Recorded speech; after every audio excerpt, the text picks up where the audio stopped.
What is going on, guys? Zuko back with another Dragonflight video. Holy crap. We had some bombshell news drop yesterday. Patch 10.0.5. Dragonflight development notes massive class changes and new talents for druids amongst. This is actually crazy that this news came out right now. I'm going to get all into this news in a second. I'm going to talk about why it's really important that this came out. And then we're going to go over some of the changes that are actually coming. Because basically what the TLDR of this is that there's a new trading post. It's a whole new feature in the game. And then there's also massive challenges. I'm talking reworks to some of the talent trees that are currently here, particularly the Druid one, but Mistweaver's getting a ton of stuff. There is so much going on in this post. So grab your coffee and buckle up. Let me talk about this for a second. So, number one, what's actually happening here is that Blizzard is making massive changes to the game right now in the middle of the expansion being live. Like, they're obviously in traditional, in the past, on all the expansions, there are patches that come out, big content patches, and they bring with them tons of stuff. But those don't come out for a long time. Certainly not within the first week of Season 1 of an expansion being launched. Let me show you this little chart here.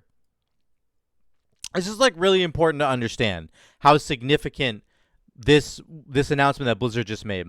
Here's the patch release cadence by expansion. I want you to look at Shadowlands. Shadowlands was particularly bad. I don't think they're counting Season 4 because there was Season 4, right? So it would have had like pre-patch, Season 1, Season 2. There is a 3 and a 4 here somewhere. But the point is simply to say, look at this first block right here. 218 days. 218 days. Patch 0. It's the first, like when the expansion first launched, that's Shadowlands baseline game. We're in the mall rescuing Jaina. That lasted for 218 days. That's 7 months of time. Blizzard in Dragonflight is already making changes, and we're 1 week into Season 1. It's the first week of Season 1, and we're already looking at changes that are going to be coming through. Big changes. A whole new little trading post thing. Like, this is a 0.5 patch, basically, is what I'm thinking. But this isn't even a 0.1 patch. But my point is simply to say the cadence with which they are releasing content in Dragonflight is staggering. It's going to be fast. It's going to be so much faster than Shadowlands that our socks are going to be blown off, man. It's going to be incredible. I made a video before Dragonflight even came out, and I said, I think the video was called Why Dragonflight Will Be Different. This is one of the reasons why. Blizzard, whatever happened to them during BFA and Shadowlands, whoever was running the company at the time, they're not in charge anymore. This is a brand new company, and it feels like they have just been resurrected from the literal dead. Like, it was such a rough patch there. We went way down into the valley, and now we're coming back out of it, and it's a whole new ball game now. And we're getting patches like this. This is on the PTR. I can't log into the PTR right now because I think it's still updating on the PTR, but this is insane what's happening right now. You need to understand the significance of what we dealt with in Shadowlands compared to what we're going to be getting now. 7 months of the first, patch of Shadowlands. And already for Dragonflight, we're getting glimpses at what is coming, what is up ahead, what's on the horizon. And we can see it. We can, it's going to be here probably within a couple of months. Probably less than that, but it's so encouraging to see that Blizzard is putting the love into this game. They really, really are. There's no other way to say it. It's just absolutely incredible what's going on right now. Now, having said that, what's happening? What's this trading post thing? So, this trading post is super, super cool. They actually did a whole post about it. I'm not going to spend too much time on it. You can go read this entire post. This is by Blizzard. It's a new feature making its way, complete monthly activities to earn currency towards decking out your character in cosmetic transmogs, pets, mounts. So this is essentially becoming the new transmog collector's hub. And there's one in Stormwind, one in Orgrimmar. It's going to be an amazing hub for people who just love to play this game as collectors and as people who just enjoy like the outdoor zones and just running around in the world, being in the World of Warcraft, not so much pushing the cutting edge Mythic Plus and rating content, but just being in the world and enjoying what's going on. And they're going to continue to create content for those players. That is an amazing thing. And if it's anything that we've seen in the opening sequence of Dragonflight, they have focused heavily on activities that don't really push player power. Things like rock climbing with the explorers, right? Different talent trees for different factions to upgrade their various features, like an entire talent tree for the mini Torghast area in the Cobalt Assembly, right? There's just like, yes, there's some player power there. There's a ring you can get and stuff, but mostly it's cosmetic. Mostly it's for fun. There's so many things you can do. There's dragon riding. You can go get talent points. There's dragon riding racing. You can just go race against your friends for fun. There's little points of interest for the expedition. Once again, there's like on super, super high hills and mountains and stuff. There's just points you can go explore just for fun. There's all kinds of achievements to get. It feels like Blizzard is really understanding that their players want to have more fun and enjoyable things to do rather than just grinding like artifact power so that they can push their player power up so they can do higher levels of Mythic Plus and rating. Sorry about the noise there. Blizzard really is starting to get it. We want fun and exciting things like this. We want patch cadence that doesn't look like this down here. We don't want this anymore. And they're not going to do that anymore. And that's exciting. So what are they doing? What is coming in this big patch? Let me jump into it. I actually have a bunch of pictures I'm going to bring up here for you in a second. So the bulk of it is going to be massive class changes and new talents for druids and monks. That is the bulk of it. But there is a lot of highlights here, and I'm going to talk about them all. Let me just get my notes going here. Where are these going to pop up? There we go. Okay, let me move these over here. So I got a whole bunch of notes written down here. Starting off with druids, here are some of the highlights.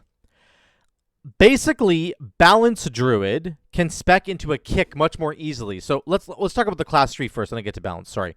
All druids get swipe at level 10. So swipe's going baseline. They're doing some different things with swipe. Sorry, that's not really hugely important.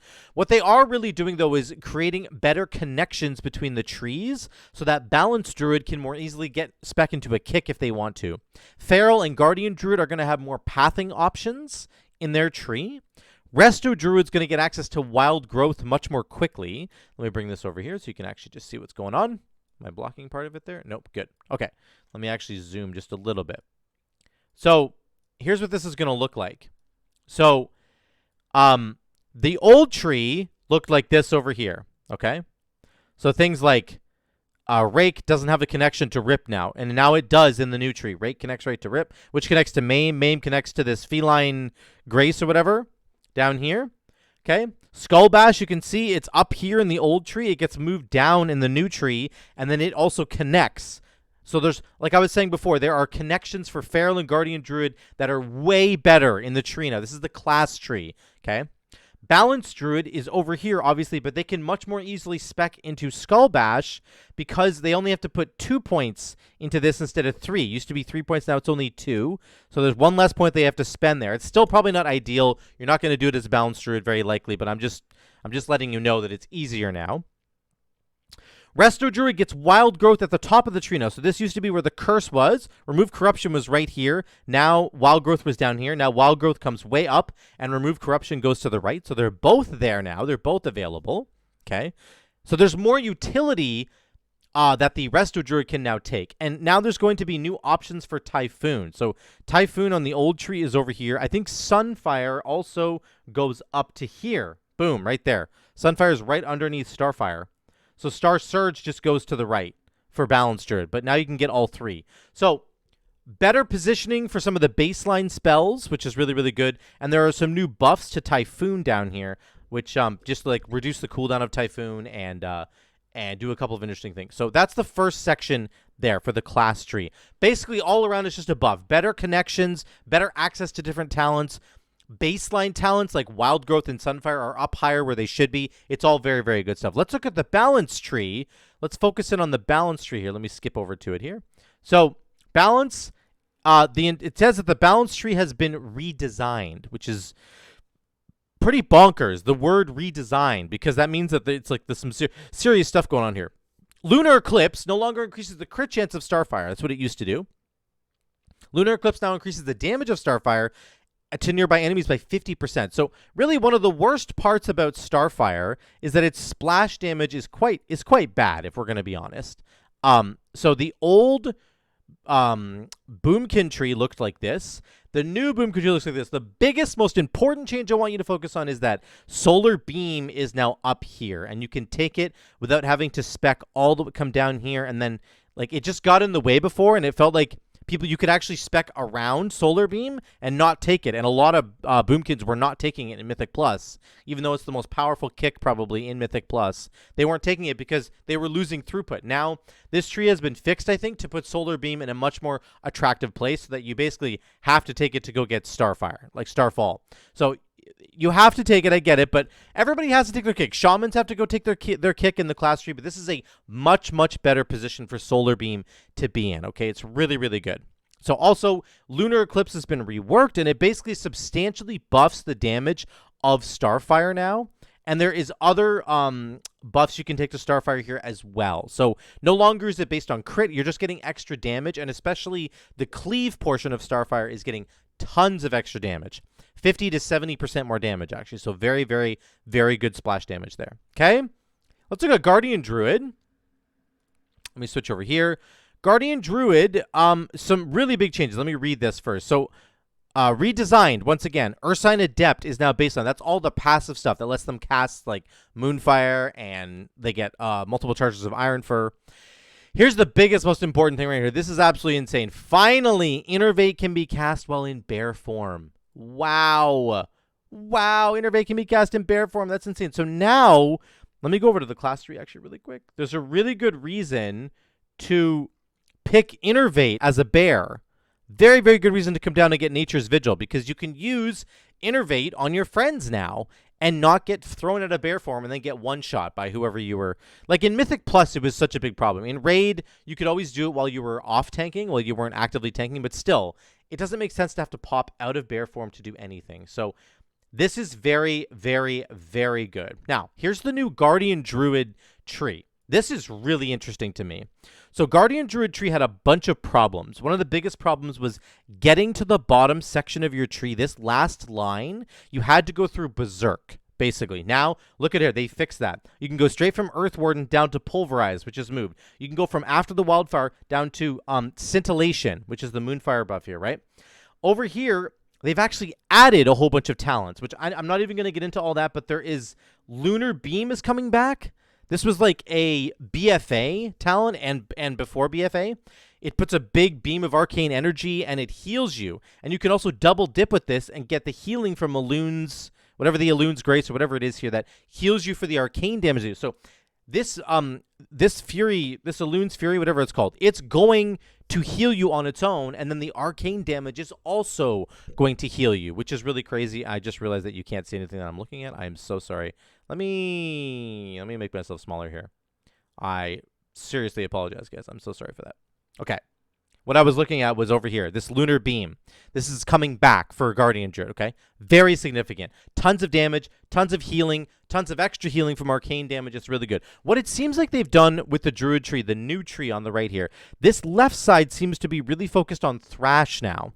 Really, really all about Thrash, because they moved this Thrash node down. This used to be the Frenzied Rejuve node. You can see right here, Frenzy Regeneration buff, and then the Thrash has a chance to trigger an additional Thrash. That's up here. That's going to move down now in the new tree, and you're going to have a new cooldown here, which I won't talk about yet, but they've moved Blood Frenzy over here. You have Ursox, you have Thrash. It's like left side is Thrash now, and right side is Galactic Guardian, Arcane, Lunar Beam. So they've really done the separation that I think all of us wanted from the get-go. Just let us have all the talents that are associated with Thrash on one side and all the talents that are associated with Moonfire on the other. And sure, we can't spec all the way down into both of them and get every single benefit, but that's the beauty of it. Certain builds will probably be good for certain parts of content, and other builds won't. So I love the way that they've designed the Guardian Druid tree now. Not only can you get to the bottom section of the tree much more easily, they've really put the right themes on the right sides. Thrash over here, Moonfire over here. Let's just keep it separate. On top of that, they've also put Berserk right here. And again, Ursine is gone. That's just baseline now. So they've really fixed the Berserk problem of having to go through Berserk. You don't have to go through Berserk anymore to get access to everything. Some stuff you still do, but it's much better. Looking way, way better. The Guardian Druid tree, I think, is amazing. And they also have a bunch of other abilities that are coming in. New talent called Raise. Strike with the Might of Ursoc, dealing physical damage to all enemies in front of you. Don't know what that does. Moonless Night. When you cast a single target ability on an enemy affected by Moonfire, you cause them to burn for an additional 10% arcane damage. So this is like, this basically means your Mangle and your Maul will be doing this. So that's really cool. That gives more emphasis to Mangle and Maul. Lunar Beam, that's what I talked about. This is the old talent coming back. All these different connections, like I talked about, it's looking really, really good for Guardian Druid. That's the bottom line there. Feral Druid also has some changes coming in. I'm not going to talk too long about them because I'm just going to spend all our time talking about this, and I don't want to spend too long talking about it. But Feral Druid essentially has many talents being shuffled around. You'll notice the difference in particular in the middle section here. This is the old section. Survival Instincts is near the bottom. Look at the new one. Survival Instincts is up above here. And then it goes Berserk, Berserk, Berserk, Berserk, Berserk, Berserk, Berserk. It's all about Berserk. And then your clear casting Moment of Clarity is there as well. So they've really made a distinction here between the trees. And they've shuffled a lot of talents around. I think it's going to be overall a lot better. The connections are good. You don't have to take Survival Instinct to get into like the bottom part of your tree where Swarm is and Incarn and stuff. Like you can just put Survival Instincts up at the top. You can take it up here just to get to Berserk, and then you can decide what you want to do after that. So you can pick which Berserk you want to go for. You don't always really want both of them. With the old tree, it felt like you had to take both Berserks just to get down to the bottom of the tree where you want to get to. They're eliminating that problem once again. Very, very good shuffling. They took Lunar Inspiration from the top here, which used to be right here, the little kitty with the tail, and they moved it to a choice node. So they're making it do way more damage, but they're making you have to choose it as a capstone node. So a very interesting thing there. We'll have to see how that works. I didn't like playing with Lunar Inspiration, where your Moonfire does lots of damage and generates a combo point. I kind of hated it, but it's like a Giga Chad spell now, so we're going to have to see how that's good.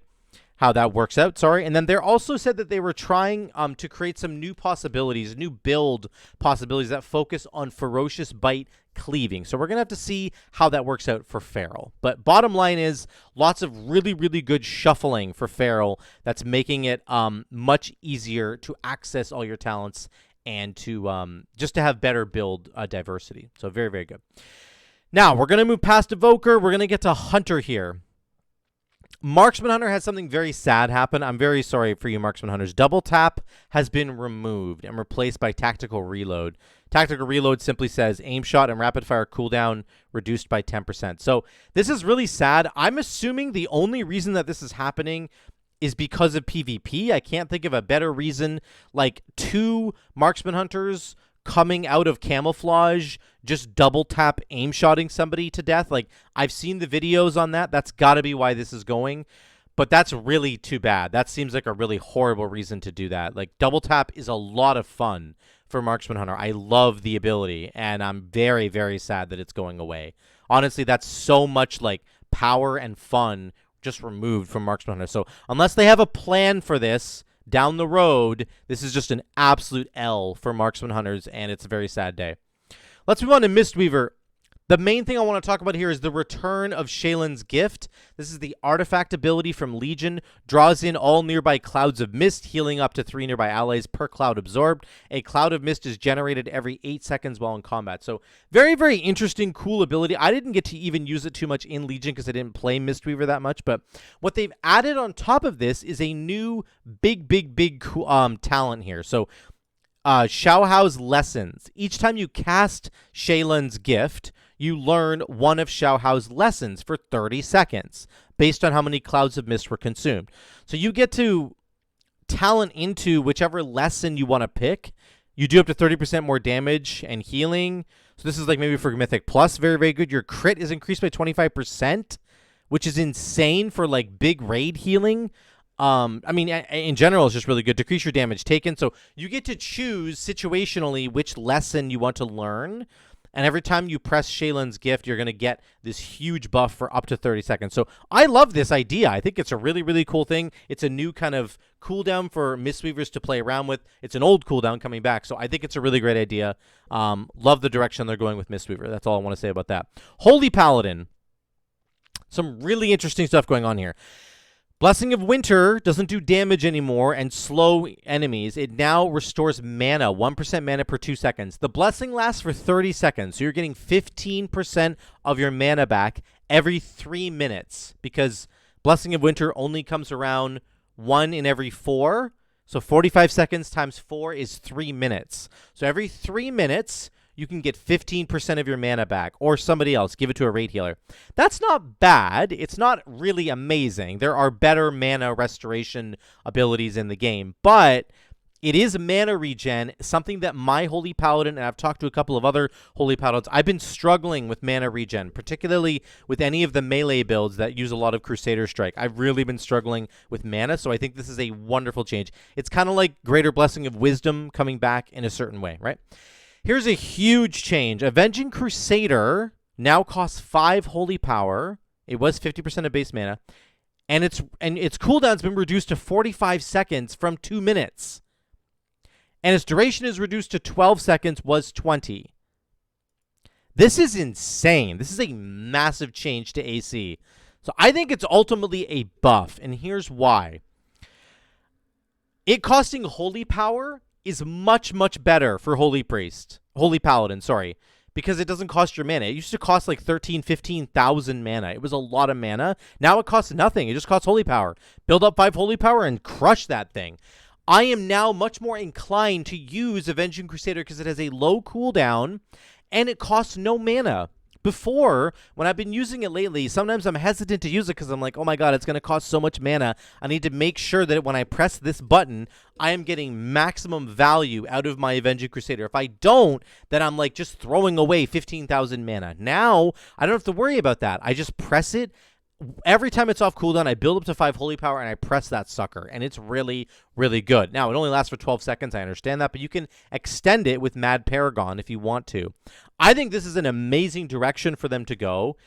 I think it's very good for Avenging Crusader. I think it actually just makes it straight up better. So, some really cool buffs to Tower of Radiance and Inflorescence as well, which are buffing the ranged playstyle of Holy Paladin as well. Extra holy power generation, which is very, very powerful. So I'm not going to get into it, but just know that the ranged build is also getting buffed for Holy Paladin. Okay, let's move to Priest. My god, look at the Discipline Priest.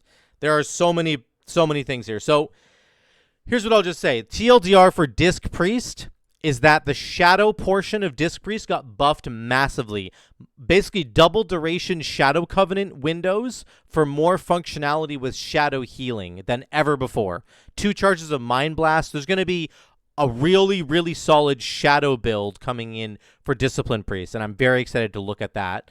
Holy Priest, basically all of their holy fire damage now gets to go AoE. Burning Vehemence is now a 2-point talent, used to be 1, and it's been redesigned. Increase the damage of Holy Fire by 30%. Holy Fire deals 30% of its initial damage to all nearby enemies within 12 yards. So basically you can pop Holy Fire, and then you can do the cooldown. That it's not Burning Vehemence. What is it? Searing Light. I forget what it is. I'm so sorry. Use the cooldown that gives you 3 charges. Imperial Blaze. So press Holy Fire into Imperial Blaze, and all 4 of your Holy Fires will do splash damage now. This is an insane buff to Mythic Plus. So Holy Priest now just got incredibly strong AoE damage. Because most of their damage comes from Holy Fire anyway. So this is going to be really interesting to test out. I think their damage in Mythic Plus is going to go through the roof. Shadow Priest, my main. Here we go. Resolved an issue where Shadow versions of Halo and Divine Star cost less mana. Okay, whatever.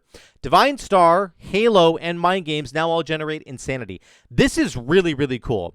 Lots of people are using Halo over Divine Star, and I know why. It does lots of damage. I think Divine Star now might actually rise in priority because you get 6 Insanity every single time you use that sucker. It's a 15-second cooldown versus Halo, which is a 45-second cooldown, basically. Divine Star is a 20-second cooldown? I forget what it is. Basically, every time you press Halo, you can press 3 Divine Stars. So that's 6, 12, 18 Insanity versus 10. Now, you have to press Divine Star on cooldown, so that's a bit of a problem. But I don't know also if these generate 6 Insanity per target hit. I think they just generate Insanity one time. I'm pretty sure it's just one time, okay? But I think this is very interesting, and Mind Games generating Insanity is actually very, very good. It finally makes that worth pressing now, which is not really worth pressing in lots of situations. But this is a huge buff to Shadow. Not huge, but it's a good buff to Shadow, in my opinion. Resto Shaman. Healing Tide Totem now gets double the healing while not in a raid. So in Mythic Plus, right? Very good. Very, very good. This makes Healing Tide Totem really worth pressing in Mythic Plus. Okay. That's all the classes that I wanted to look at. I'm going to skip over Warlock and Warrior. You can look at this on your own time. I will link the article down below if you want to go check it out.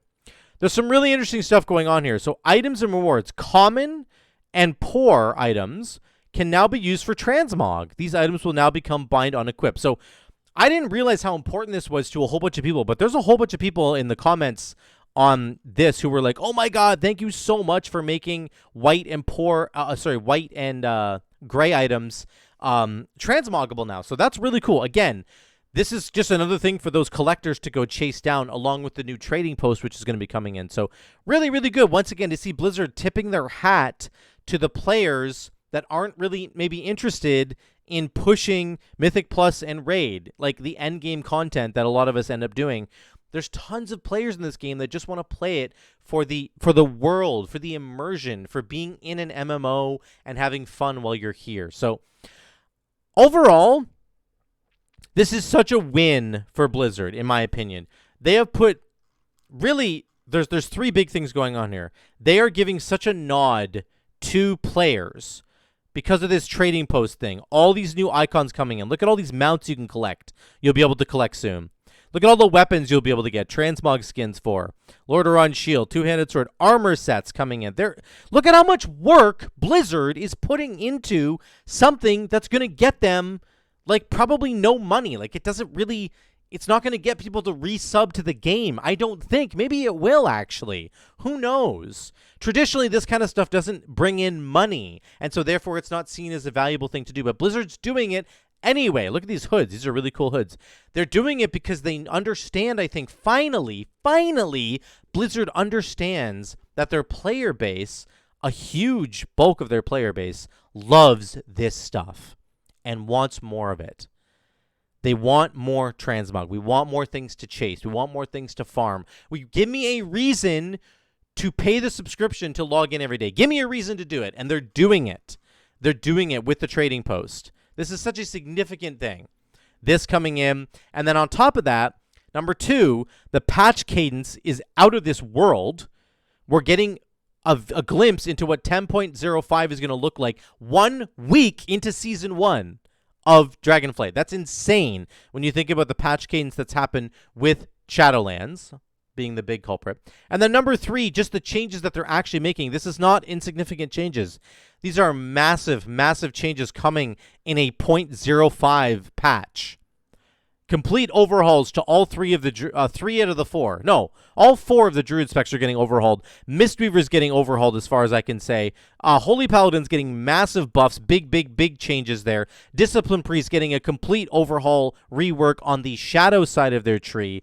There's so many buffs here, so many significant changes that are going to have people going back to the drawing board being like, I need to go sim this again. I need to go test this again. This is interesting again. It's breathing life back into the game right when it was maybe about to get stale. Blizzard's just like, you know what? Boom, we're going to come in. We're going to make changes that people have been asking for. We're going to make changes that we feel are appropriate for all these different classes to breathe life back into this, to continue to make people want to play this game and to want to sub to this game. So This is such an amazing moment, I think, for Blizzard. And if this is exactly what needs to keep going into the future, if we see this kind of patch cadence continue into the future, this is going to be a very, very bright expansion indeed.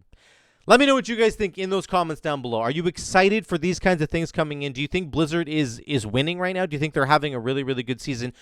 Do you think this is going to continue into the future? I would love to hear from you guys in those comments down below. Thank you so much again for watching. I love you all, and I will see you in the next one.